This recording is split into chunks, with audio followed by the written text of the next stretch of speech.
Уявіть, ранній ранок, ліс ще дрімає в тумані. Раптом різкий ритмічний звук. Та-та-та-та-та-та. Немов хтось барабанить по дереву зі швидкістю кулемета.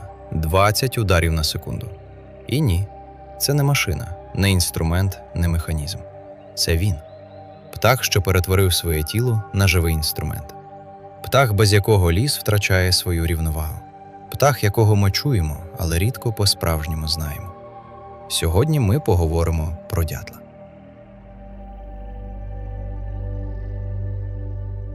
Дятел – це птах ряду дятлоподібних родини дятлових. У світі існує понад 200 видів дятлів. Вони живуть майже на всіх континентах, крім Австралії, Антарктиди та деяких океанічних островів. В Україні найпоширеніший – великий строкатий дятел. Він і буде нашим головним героєм. Але все, про що ми розкажемо сьогодні, стосується дятлів загалом, цього дивовижного і різноманітного племені птахів, що живуть поруч із нами. Ззовні наш герой – справжня окраса лісу. Чорно-біле оперення з яскраво-червоною плямою на потилиці у самця. У самки червоного немає. Розміром він приблизно як шпак, довжина тіла близько 25 см, вага – до 70 грамів. Здається, зовсім невеликий. Але в цьому компактному тілі архітектурний шедевр еволюції. Втім, у дятлів понад 200 видів, і кожен виглядає по-своєму. Є зовсім крихітні, є майже з ворону, але принцип будови однаковий для всіх. Лапи дятла влаштовані особливим чином. 2 пальці спрямовані вперед, 2 – назад. Це дає змогу міцно чіплятися за вертикальні поверхні. Хвіст жорсткий і пружний. Він слугує третьою точкою опори, мов штатив. Дятел буквально притискається хвостом до кори і утримується без будь-яких зусиль.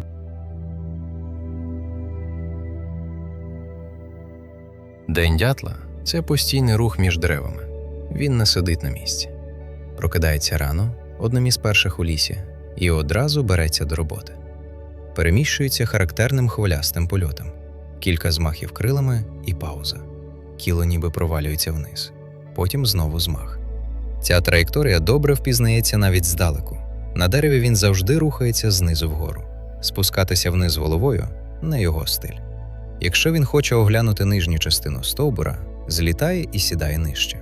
Це відрізняє його від повзика, який вільно ходить у будь-якому напрямку. Більшу частину активного часу він проводить у пошуку їжі.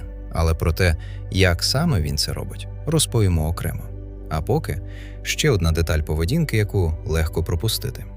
Гніздо він теж будує сам. Видовбує дупло в стовбурі. Одне дупло на сезон, щороку нове. Старе дупло залишається порожнім, але ненадовго. Про це трохи пізніше. Дятел – це не мовчун. Він має цілий арсенал звуків. Найвідоміший – барабанний дріб. Але є й голосові сигнали. Різкі уривчасті вигуки. Щось між «кік» і «кяк».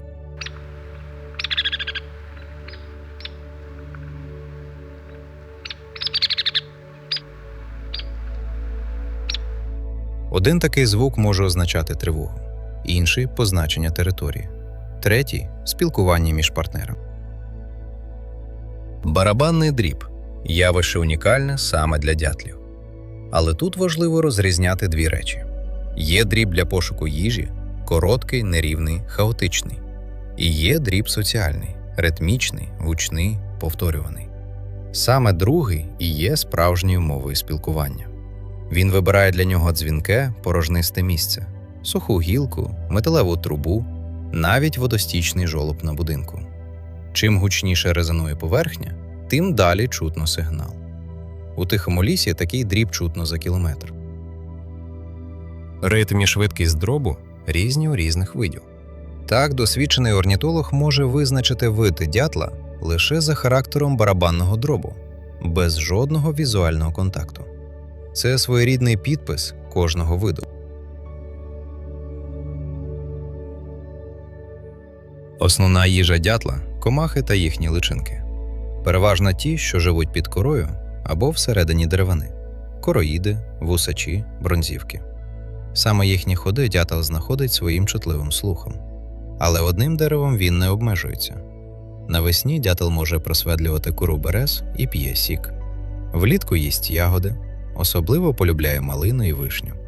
Восени – горіхи та насіння шишок.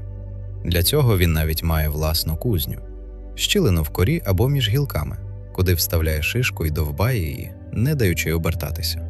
Одна така кузня може мати сотні, а то й тисячі старих шишок під нею. Язик дятла – окрема розмова. Він дуже довгий, у деяких видів у 3 рази довший за дзьоб. Липкий, з зазубленими на кінці. Дятел засовує його в ходи під корою і підхоплює личинок. Язик огортає навколо черепа, буквально, і вкорочується до потрібної довжини завдяки особливому м'язово-кістковому механізму. Природа не вигадала нічого зайвого. До речі, якщо ти вже дивишся це відео і тобі цікаво, натисни вподобайку прямо зараз. Це допомагає каналу розвиватися, а мені продовжувати розповідати про таких дивовижних мешканців нашого лісу. І підпишись, якщо ще ні, щоб не пропустити наступне відео.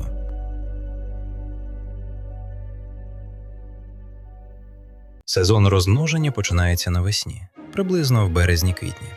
Саме тоді барабанний дріб дятла стає особливо гучним і частим. Це не просто так, це шлюбний сигнал. Самець барабанить, щоб заявити про свою присутність і привабити самку. Пара разом вибирає місце для дупла, зазвичай у хворому або мертвому дереві. Чому саме таке? У ньому серцевина вже м'яка, довбати легше. Але зовнішня кора ще тверда – це захист від хижаків. Саме такий баланс потрібен – м'яко всередині, міцно зовні. Видобування займає 2-3 тижні. Це серйозна фізична робота. Вхідний отвір діаметром близько 5 см. Усередині – кругла камера глибиною до 30 см.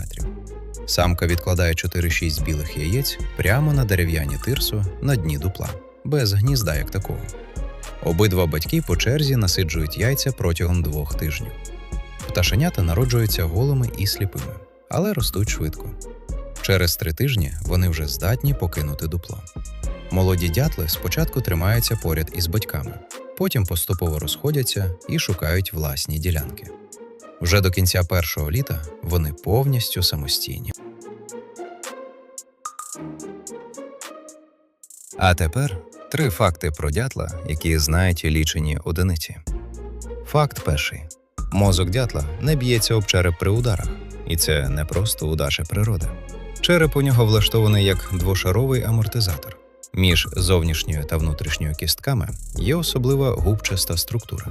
Мозок дуже маленький і щільно прилягає до черепних стінок, без зайвого простору для коливань. Дзьоб верхньої щелепи трохи довший за нижню. Це розподіляє силу удару нерівномірно і уберігає мозок. Інженери НАСА вивчали будову черепа дятла, щоб розробити кращі амортизатори для авіаційних чорних скриньок. Природа випередила людину на мільйони років.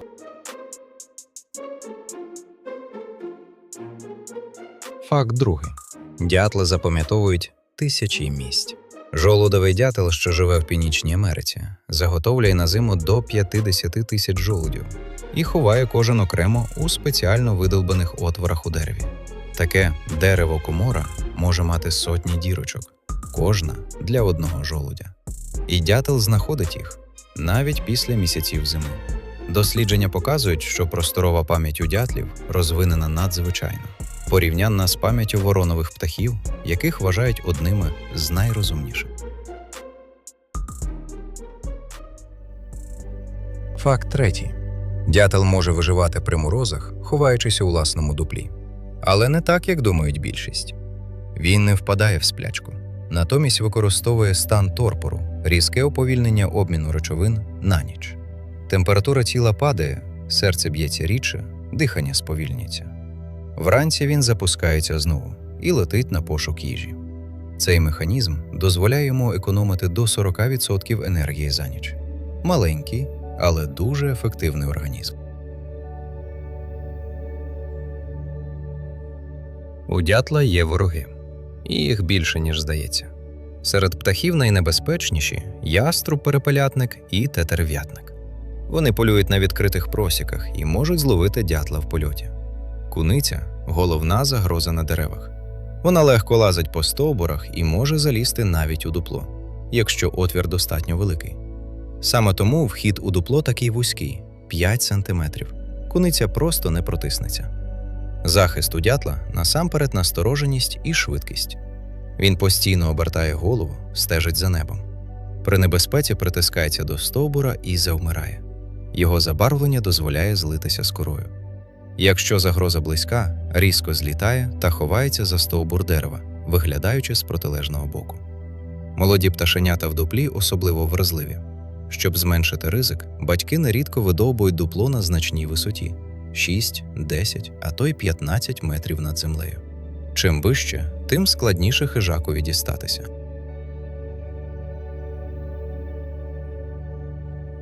Дятел – це ключовий вид у лісовій екосистемі. Цей термін означає, що його зникнення спричиняє каскадні зміни для багатьох інших видів. Він знищує комах-шкідників, особливо короїдів, які масово руйнують ліс. Один дятел за день може з'їсти кілька сотень личинок. Це природній карантин. Але найважливіша роль – будівельник. Дупла дятла використовують щонайменше 45 видів птахів та савців в Україні. Сова-сипуха, буревітер, вухата сова, повзик, синиця, горобець – усі вони гніздяться в старих дятлових дуплах. Кажани ночують там вдень. Дрібні гризуни ховаються від холоду. Без дятла значна частина цих видів просто не матиме де розмножуватися. Є ще один аспект. Дятли, що барабанять по мертвих деревах, пришвидшують їх розкладання і повернення поживних речовин у ґрунт. Вони – частина великого кола лісового обміну.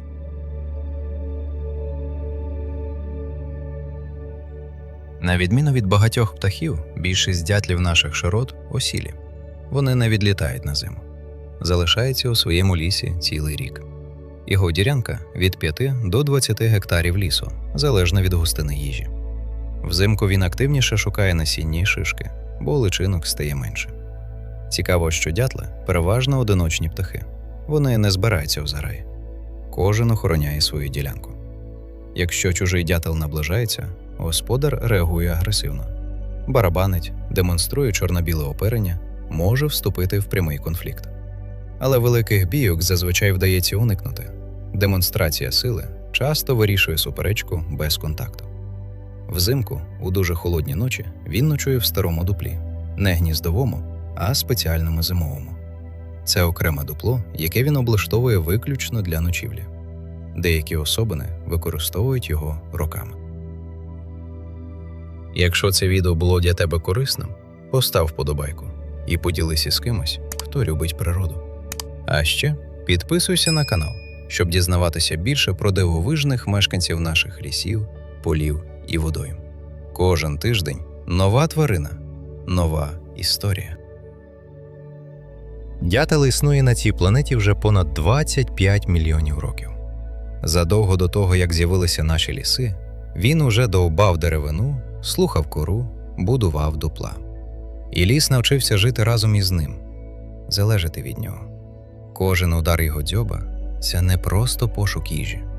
Це робота, яка тримає цілу екосистему. 45 видів птахів і савців в Україні гніздяться в його старих дуплах. Тисячі дерев щороку врятовані від короїдів завдяки йому. Він не знає про це. Він просто живе. Наступного разу, коли почуєш у лісі те характерне «та-та-та», знай, це працює один із найстаріших майстрів на землі. Дякуємо, що був із нами до останньої хвилини. Саме такі глядачі і є серцем цього каналу. Всім па-па!